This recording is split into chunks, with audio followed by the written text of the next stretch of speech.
Olá pessoal, tudo bem? Continuando aqui, né? Força viva, seu caráter imortal. Então aqui, Prabhupada no significado, continua falando, né? Que os acharyas da era de Kali estão mais preocupados em explorar os recursos dos seus seguidores do que em mitigar suas misérias. Assim chamados acharyas, né? Os mestres, né? Mas Sri Advaita Prabhu, como acharya ideal, estava preocupado em melhorar a condição da situação mundial. Então é um grande acharya, né? Advaita Prabhu, é o próprio Krishna, né? Vem ensinar o comportamento de um verdadeiro acharya. Então, continuando. Então, a Advaita Prabhu começou a pensar, né? Se Krishna aparecesse como encarnação, ele mesmo poderia pregar a devoção por seu exemplo pessoal. Na era de Kali, não há outra religião além do canto do santo nome do Senhor. Mas como nessa era o Senhor aparecerá como encarnação? Então a Advaita Acharya estava ponderando assim, como é que seria? Só ele pode ajudar as pessoas, né? Se ele aparecesse, ele poderia pregar devoção pelo seu próprio exemplo, mas como é que ele aparecerá como encarnação? Vou adorar Krishna em um estado mental purificado. Consequentemente, pedirei a ele com humildade. Tomou essa decisão, né? Krishna tem que vir, então eu vou orar Krishna para ele vir. E vou pedir com toda humildade, com toda a pureza possível.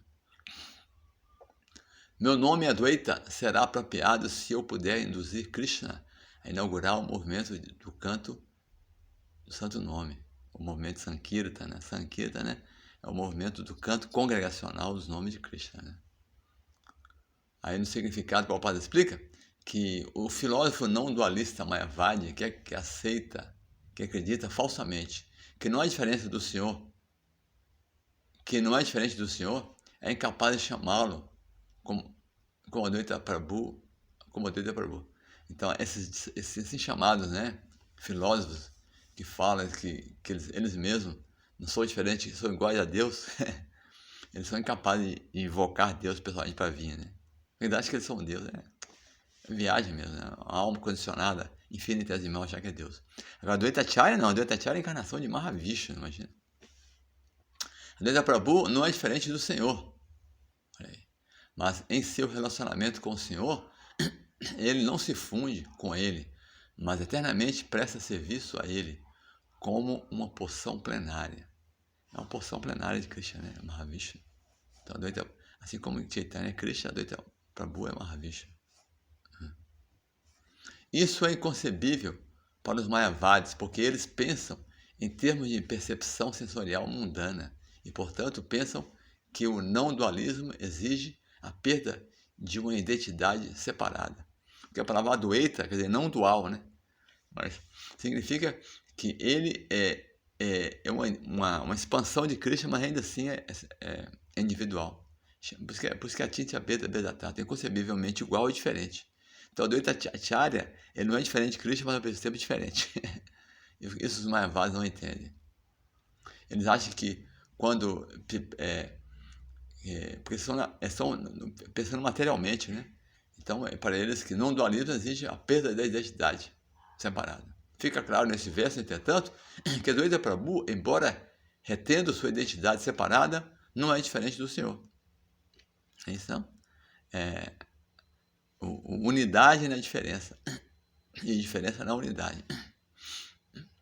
Se Chaitanya Mahaprabhu pregou a filosofia da unidade inconcebível e simultânea com o Senhor. A unidade inconcebível, simultânea com o Senhor e da diferença dele. Inconcebivelmente igual e diferente. Né? O dualismo e o monismo concebíveis são concepções dos sentidos imperfeitos. Por isso que a tinta é inconcebível. Não dá para você conceber logicamente. Como é que é igual e diferente? Mas o ponto é que é. Prabhupada dá exemplo como o sol e a luz do sol. A luz do sol só tem luz, a luz do sol só tem calor e brilho. E o sol tem calor e brilho. Então, eles são iguais e diferentes ao mesmo tempo. Né? A energia e o energético é a mesma coisa. Mas também não são e não são. Então, quando tem dualismo, diferença de Deus e comunismo e unidade com Deus, do ponto de vista material, né, são, são coisas imperfeitas dos sentidos imperfeitos. Que são, que, então, o dualismo são concepções dos sentidos imperfeitos que são incapazes de alcançar a transcendência. O sentido não pode alcançar a transcendência, porque a transcendência está além da concepção de potência limitada. As ações de Sri Advaita Prabhu, no entanto, dão uma prova tangível de não dualismo inconcebível. Ele é não dual, não diferente de Krishna, mas ao mesmo tempo é diferente. Por isso que é não dualismo inconcebível. Unidade inconcebível. Aquele que, portanto, se rende a Sri Advaita Prabhu pode facilmente seguir a filosofia do dualismo e monismo simultâneos inconcebíveis. Então nós temos que ter a misericórdia da Advaita Prabhu, né? Então, como tem a canção de Narottama Dasa Thakura, né? Doyakurusita Pati Advaita Gosai Tavakripa Bala Pae Chaitanya Nitai. Então, ele, Advaita Sita Pati, Advaita Prabhu, né? Que é o esposo de Sita. Doyakurusita, tenha misericórdia, seja misericordioso comigo, Advaita Prabhu, né? Advaita Gosai, o esposo de Sita. Tava Kripa Bale Pai. Pela força de sua misericórdia, eu posso me aproximar de Chaitanya Nitai, Chaitanya Nityananda. Então, enquanto ele estava pensando em como propiciar Krishna pela adoração, o seguinte verso veio à sua mente. Então, quando ele estava pensando assim, eu vou adorar Krishna, aí veio um verso na sua mente. Sri Krishna, que é muito afetuoso com seus devotos, vende-se a um devoto que lhe oferece apenas uma folha de tulas e um punhado de água. Olha só. Este verso do Gautama Tantra. Então, Advaita Acharya considerou o significado desse verso da seguinte forma: não encontrando nenhuma maneira de pagar a dívida que ele tem para aquele que lhe oferece uma folha de tulas e água, aqui no caso é água do Ganges, está no Ganges, né? O Senhor Krishna pensa: não há riqueza em minha posse que seja igual a uma folha de tulas e água. Krishna pensa: não tem nada que eu possa pagar isso. Assim o Senhor liquida a dívida oferecendo-se ao devoto. Pensando dessa forma, o Advaita começou a adorar o Senhor. Falou assim: então, se Krishna não tem como Krishna pagar um devoto que se rende a ele, que faz a adoração de água e tulasi, então, e Krishna se se dá ao devoto, então, vamos fazer isso para Krishna vir. Aqui no significado, Prabhupada explica, né? Através do serviço devocional, pode facilmente agradar o Senhor Krishna, com uma folha da planta tulasi e um pouco de água. Como se diz na Bhagavad Gita 9.26, uma folha, uma flor, uma fruta, um pouco d'água, patram puspam palantoyam. Que já fala, né? Se você vai oferecer com amor e devoção uma folha, uma flor, uma fruta, um pouco d'água, eu aceitarei. Que já aceita a devoção, né? Quando oferecida com devoção, agrada-lhe muito. Ele aceita universalmente o serviço dos seus devotos.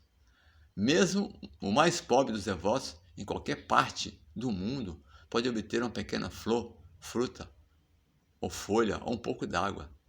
E se essas oferendas, especialmente folheturas e água do Ganges, forem oferecidas a Krishna, então, se as folhas for se a folha for uma flor de tulas, e a água for água do Ganges, aí fica mais forte ainda, né? Com devoção, ele ficará muito satisfeito. Diz que Krishna fica tão satisfeito com tal serviço devocional que ele se oferece a seu devoto em troca disso. Então, Krishna, é a nossa sinceridade, a nossa devoção que vai atrair Krishna, né? Se Advaita Acharya sabia desse fato e, portanto, decidiu chamar a personalidade de Deus, Krishna, para descer adorando o Senhor com folha de tulasi e água do Ganges. Olha só. Então, Advaita Acharya, ele veio mostrar a atitude de um devoto, né? Que para ser um devoto de Krishna, para atrair Krishna, não precisa de muita coisa, né? Uma folhinha, um pouquinho de água. Se for folha de tulasi, melhor ainda. Água do Ganges, melhor ainda. Então, você atrai Krishna, você consegue atrair Krishna, consegue atingir a devoção por Krishna. Vamos continuar no próximo vídeo.